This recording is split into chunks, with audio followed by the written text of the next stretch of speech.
ನನ್ನ ಹಳೆ ಸ್ನೇಹಿತ ಅಂತಾನು ನಾನು ಅನ್ಕೊಳಲ್ಲ ಅಂತಾನು ಹೇಳಿದ್ರು ಸರ್. ಸ್ನೇಹಿತ ಅಂತ ಅನ್ಕೊಳ್ಳಲ್ಲ ಅಂತ ನಾವೇನು ಅರ್ಜಿ ಹಾಕಿದೀವಿ ಅನ್ಕೊಳ್ಳಿ ಅಂತ. ಅವ್ರೇನು ಅನ್ಕೊಳ್ಳೋದೇ ಸಾಕು ನಮ್ ಸದ್ಯ. ನಾವ್ ಯಾರು ಅರ್ಜಿ ಹಾಕೊಂಡು ಹೋಗಿಲ್ಲ ಅನ್ಕೊಳ್ಳಿ ಅಂತ. ಅವ್ರು ಇನ್ ಮುಂದೆ ಅರ್ಜಿ ಹಾಕೋದು ಬೇಡ. ಯಾರ್ಯಾರಿಗೋ ಹಾಕ್ತಾರೆ.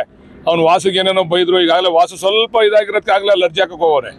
ಇವನ್ನೆಲ್ಲ ಬಿಡಿ ಅಂತ ಹೇಳಿ ಅರ್ಜಿ ಹಾಕದ್ ಕುಮಾರಸ್ವಾಮಿ. ನಾವೇನ್ ಅನ್ಯಾಯ ಮಾಡಿದ್ವಿ, ನಮ್ಮನ್ನ ಬಿಟ್ಟು ಹೋದ್ರು ಅಂತ ಕೂಡ ಹೇಳಿದಾರೆ ಸರ್. ಈ ಅಧಿಕಾರಕ್ಕೆ ಬರದೆ ಹೋದ್ರೆ ಅನ್ಯಾಯ ಎಂತದ್ರಿ? ಇವತ್ತೇನಾರ ಬಿಜೆಪಿ ಸೇರ್ಕೊಳ್ದೆ ಹೋಗಿರೋ ಜನತಾದಳ ಇರ್ತಿತ್ತೇನ್ರಿ? ನೋಡ್ರಿ, ಒಬ್ಬ ಶಾಸಕ ಆಗೋದು ಕ್ಷೇತ್ರದ ಕೆಲಸ ಮಾಡೋದಕ್ಕೆ, ಬರೀ ಸುಮ್ಮನೆ ಏನೋ ಬೂಟಾಟಿಕೆಗೆ ಶಾಸಕ ಆಗ್ತಕ್ಕಂಥದ್ದಲ್ಲ. ಅಧಿಕಾರಕ್ಕೆ ಬರದೆ ಹೋದ್ರೆ, ಅಧಿಕಾರನೇ ಸಿಗದೆ ಹೋದ್ರೆ ಎಲ್ಲಿ ಕೆಲಸ ಮಾಡ್ಲಿಕ್ಕೆ ಆಗ್ತದೆ? ನಾವು ಅಧಿಕಾರಕ್ಕೆ ಬರ್ತಕ್ಕಂಥ ರೀತಿನಲ್ಲಿ ಅವ್ರ ನಡವಳಿಕೆ ಇರಲಿಲ್ಲ. ಈಗ ಅವರು ಅಡುಗೆ ಮುಳುಗೋಯ್ತದೆ ಅಂದಾಗ ಹೋಗಿ ಬಿಜೆಪಿ ಸೇರ್ಕೊಂಡವ್ರೆ. ಬಿಜೆಪಿ ಸೇರ್ಕೊಳ್ದೆ ಹೋಗಿದ್ರೆ ಅಡುಗೆ ಮುಳುಗೋಯ್ತಿರಲ್ಲ ಅಷ್ಟೊತ್ತಿಗೆ ಅವ್ರದ್ದು. ಇವತ್ತು ಹೊಸ ನಾಟಕ ಶುರು ಮಾಡವ್ರೆ. ಯಾರು ಬಿಜೆಪಿಗೆ ಅಧಿಕಾರದ ಹಸ್ತಾಂತರ ಮಾಡದೆ ಟೋಪಿ ಹಾಕಿದ್ರಲ್ಲ ಯಡಿಯೂರಪ್ಪನವ್ರಿಗೆ, ಈಗ ಅವ್ರ ಜೊತೆ ಹೊಸ ನಾಟಕ ಶುರು ಆಗೋದು. ಈಗ ಈಗ ಕಾಂಗ್ರೆಸ್ ನಲ್ಲಿ ಇದ್ದಂತ ಶಾಸಕ ಅಸಮಾಧಾನ ಇದ್ರೆ ಏನಿದ್ದಾರೆ ಅವರೆಲ್ಲರೂ ಕೂಡ ಜೆಡಿಎಸ್ ಬರ್ಬೋದು ಅನ್ನೋ ಒಂದು ಕರೆಯನ್ನು ಕೂಡ ಕೊಟ್ಟಿದ್ದಾರೆ. ಪಾಪ ಅಂತ ಅಗಲ್ಗನ್ಸ್ ಕಾಣೋದು ಬೇಡ. ಕಾಣೋದು ಬೇಡ. ಡಿ ಕೆ ಶಿವಕುಮಾರ್ ಸಿಎಂ ಆಗಿ 2 ತಿಂಗಳು ಕಳೆದಿದೆ ಸರ್. ಇನ್ನೂ ಕೂಡ ಪರಿಪೂರ್ಣ ಸರ್ಕಾರ ರಚನೆ ಆಗಿಲ್ಲ. ಪ್ರತಿನಿತ್ಯ ಸರ್ಕಾರದಲ್ಲಿ ಗೊಂದಲ ಒಂದ್ ಕಡೆ. ಈಗ ಕೇಳ್ರಿ, ಕೆಲಸ ಕಾರ್ಯಗಳಾಯ್ತಾ ಇಲ್ವಾ? ಅಥವಾ ಸಂಬಳ ಸಾರಿಗೆ ಸಿಗ್ತಾ ಇಲ್ವಾ ಅಧಿಕಾರಿಗಳಿಗೆ? ಏನಾಗ್ತಾ ಇಲ್ಲ.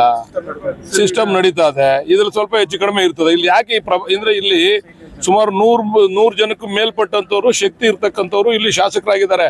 ಅಷ್ಟು ಸುಲಭ ಅಲ್ಲ ಸಮಸ್ಯೆನ ಬಗೆಹರಿಸ್ತಕ್ಕಂಥದ್ದು. ಈಗ 15-20 ಜನ ಗೆದ್ದು ಮುಖ್ಯಮಂತ್ರಿ ಆಗಿ ಬಗೆಹರಿಸೋದೇ ಬೇರೆ. 140 ಜನ ಗೆಲ್ಸ್ಕೊಂಡು ಮುಖ್ಯಮಂತ್ರಿ ಆಗಿ ಸಮಸ್ಯೆ ಬಗೆಹರಿಸ್ತಕ್ಕಂಥದ್ದು ಒಂದು ಚಾಲೆಂಜಿಂಗ್ ಇಶ್ಯೂ. ಬಗೆಹರಿಸ್ತಾರೆ. ಮಾಧ್ಯಮದವ್ರಿಗೆ ನನ್ಗೇನು ಅರ್ಥ ಇಲ್ಲ. ಬಗ್ಗೆ ಸಿಸ್ಟಮ್ ನಿಂತೋಗ್ಬಿಟ್ಟಿದ್ರೆ ನೀವು ಹೇಳಿ. ಸಿಸ್ಟಮ್ ಅಧಿವೇಶನ ಖಾತೆ ಹಂಚಿಲ್ಲ. ಇನ್ನೂ ಕೂಡ ಒಂದು ವಾರ ಆಯ್ತು.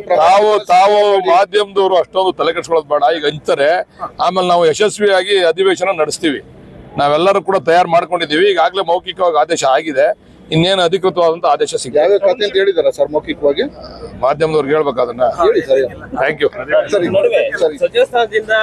ಒಂದಷ್ಟು ಕೋಪು ನಾಗೇಂದ್ರ ಅವರೇನೋ ಷರತ್ತು ಮೀರಿ ದೆಹಲಿಗೆ ಹೋಗಿದ್ದಾರೆ. ಅದೆಲ್ಲ ಕಾನೂನು. ಅದ್ರ ಬಗ್ಗೆ ನಾನು ಮಾತಾಡಕ್ ತಯಾರಿಲ್ಲ.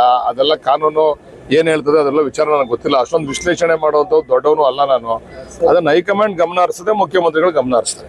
ಕುಮಾರಸ್ವಾಮಿ ಮತ್ತೊಂದು ಸರ್, 1 ಎಕರೆಗೆ 3 ಕೋಟಿ ಕೊಡ್ತಾ ಇದ್ದಾರೆ ಈಗ ಅಂತ ಹೇಳಿ ಆರೋಪ ಕೂಡ ಕೇಳಿ ಬಂತು. 1 ಎಕರೆಗೆ 3 ಕೋಟಿ ಹೆಂಗ್ರಿ ಕೊಡಕ್ಕಾಯ್ತದೆ? 2ರಿಂದ 3 ಕೋಟಿ ಅಂತ ಹೇಳಿರೋದು. 2ರಿಂದ 3 ಕೋಟಿ. ಕೆಲವು ಜಾಗದಲ್ಲಿ 3 ಕೋಟಿ ಸಿಗ್ತದೆ, ಕೆಲವು 2.5 ಕೋಟಿ ಸಿಗ್ತದೆ, 2 ಕೋಟಿ ಸಿಗ್ತದೆ. ಮತ್ತೆ ಮರ ಮಾಲ್ಕೆ ಎಲ್ಲ ಸೇರಿದ್ರೆ 3-3.5 ಕೋಟಿ ಅಷ್ಟು ಸಿಗ್ತದೆ.